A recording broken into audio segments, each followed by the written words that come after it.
आपके जूते आपकी असली औकात बताते हैं। एक मौलिक प्रेरणादायक कहानी।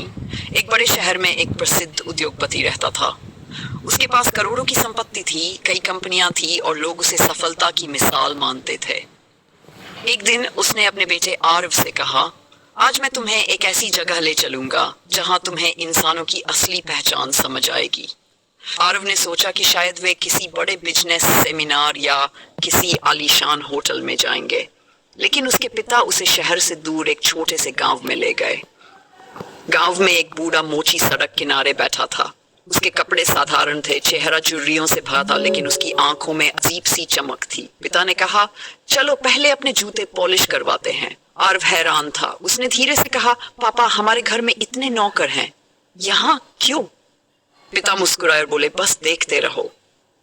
बूढ़े मोची ने दोनों के जूते अपने हाथ में लिए। उसने पहले उन्हें साफ किया, फिर बहुत ध्यान से पॉलिश की। काम पूरा होने पर उसने जूते वापस दिए। उद्योगपति ने पूछा, बाबा आपने जूतों को देखकर क्या समझा? मोची मुस्कुराया, बेटा जूते इंसान की जेब नहीं, उसकी आदत बताते हैं। आरव हंस पड़ा। जूते भी किसी की आदत बताते हैं? मोची ने कहा। हाँ। उसने आरव के जूते हाथ में लिए। ये महंगे हैं, लेकिन इन पर धूल जमी है, फीते ढीले हैं। इसका मतलब है कि इन खरीदने ध्यान दिया गया, संभालने पर नहीं। फिर उसने पिता के जूते उठाए।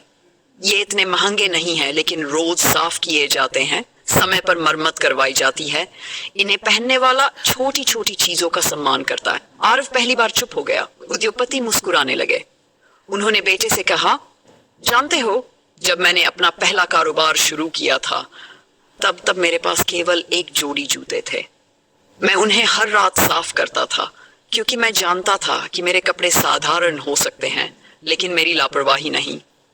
लोग सबसे पहले तुम्हारा चेहरा देखते हैं, लेकिन कुछ ही देर बाद तुम्हारे जूते भी देख लेते हैं।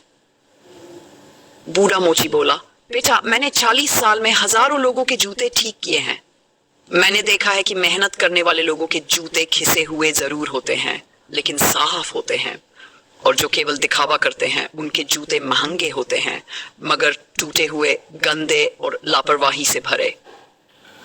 आरव अब ध्यान से सुन रहा था। मोची ने आगे कहा, जूते इंसान की असली औकात नहीं बताते कि उसके पास कितना पैसा है, वे बताते हैं कि उसके अंदर कितना अनुशासन है।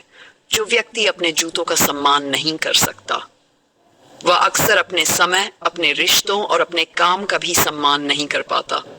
उद्योगपति ने मोची से पूछा, बाबा आपने यह सब कहाँ सीखा? मोची मुस्कुराया, जिंदगी मेरी सबसे बड़ी किताब रही है। मैंने लोगों को उनके कदमों से पहचाना है। जिसके कदम विनम्र होते हैं, उसके जूते भी विनम्र होते हैं। जिसके कदम अहंकार से भरे होते हैं, उसके जूते भी चीख चीख कर वही कहानी सुनाते हैं। वापस लौटते समय आरव पूरे रास्ते शांत रहा।